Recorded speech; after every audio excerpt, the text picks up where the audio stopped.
A long time ago, in a country far away, I made a video that covered the supermarine scimitar. And amongst all the usual waffle that I interject into my work, I ultimately pointed out that, all in all, the scimitar turned out to be a bit rubbish. It wasn't entirely the aircraft's fault, it was one of those classic transition designs where the technology was racing along and it just got left behind really quickly. Which is kind of ironic because this is exactly what happened to a previous aircraft which shared its name some 20 years prior, the Armstrong Whitworth AW.35 Scimitar. And it's kind of a shame because I think Scimitar is a great name for an aircraft, but because of these two, we will likely never see it used again. But anyway, on to the topic.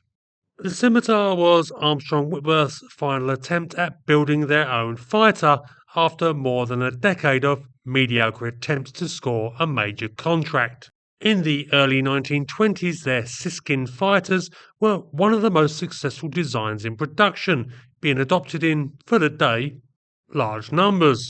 Armstrong Whitworth had basically been chasing that success ever after, with a continuous line of fighter development that never quite made the cut.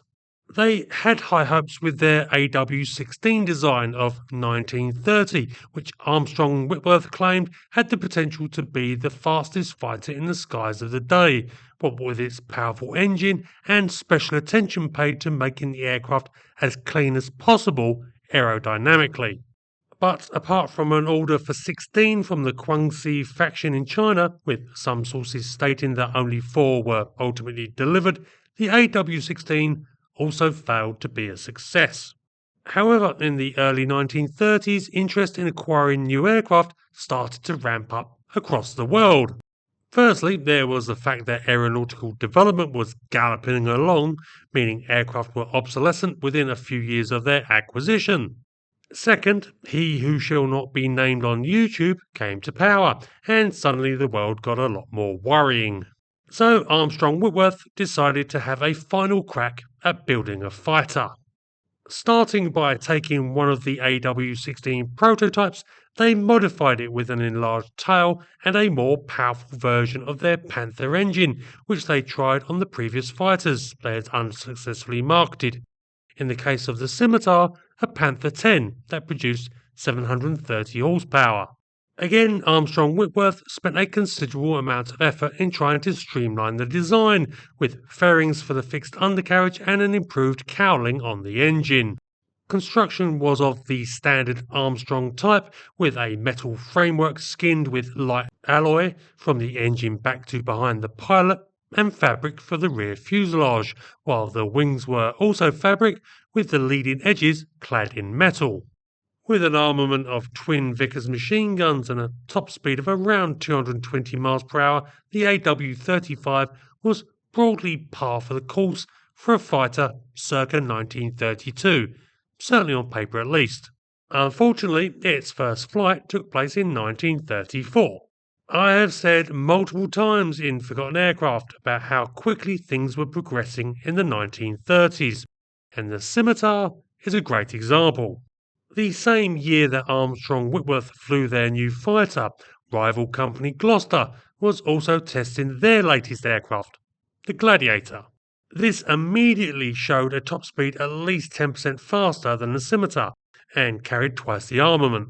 Just over a year after the Scimitar first got airborne, Germany would fly a prototype of a new fighter that would firmly demonstrate that the day of aircraft like the AW-35 was well and truly done, the Messerschmitt Bf 109. But to give Armstrong Whitworth credit, they really tried with the marketing and actually closed the sale. In 1935, the Norwegians decided they needed a new fighter for the Norwegian Army Air Service and purchased a license to produce the Scimitar at this place outside of Oslo. Now, I am not sure exactly what happened with the deal.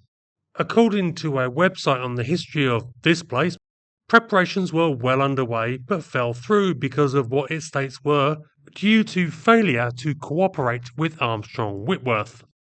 I'm not actually sure what that means, but I strongly suspect that the Norwegians quickly came to appreciate that they had made a mistake. 4 AW built aircraft were delivered to the air service in January 1936, and apparently the Norwegians took a quick dislike to their new fighter. They considered it slow, which it was, and that the undercarriage was weak, being unable to safely accommodate skis for operation in snowy conditions, which, this being Norway, was a pretty important requirement. Whatever their reasons, the Norwegians decided that the Scimitar was not for them after all, and in April 1937 they began negotiations for the acquisition of the far better Gloucester Gladiator instead. Events the following month probably also spurred them along, as during an air display, one of the scimitars was lost during an aerobatic demonstration, tragically killing the pilot. The three remaining AW.35s were assigned as fighter trainers once the Gladiators entered service in 1938 with the Air Service. The German invasion of April 1940 saw the scimitars actually caught with their metaphorical pants down, as all three were down for maintenance and so missed out on their opportunity to at least try and demonstrate themselves as the last of Armstrong Whitworth's line of fighters before the company was subsumed into Hawkers. But miss it they did, and though that might have been for the best considering how badly outclassed they would have been, considering that the Norwegians only had 7 operational Gladiators when the Germans invaded, I suppose it is a question of whether they would have been better than nothing or not. As it was, the Germans captured all 3 and they disappeared into history, assumably quickly scrapped as very much superfluous to requirements. However, that isn't quite the end of the story of the Scimitar. One of the prototypes remained at Armstrong Whitworth in use as a runabout, apparently for some years, before it was tucked away in a corner of the factory and seemingly forgotten about until 1958, when it too, rather surprisingly, was also scrapped. Interestingly, that year was the same that the Supermarine Scimitar began to enter squadron service and, regrettably, also began its unfortunate reputation for killing its pilots. Perhaps the folks at Armstrong Whitworth thought that a sacrifice would appease the capricious gods of acquisition and see their company rise to its former heights of glory.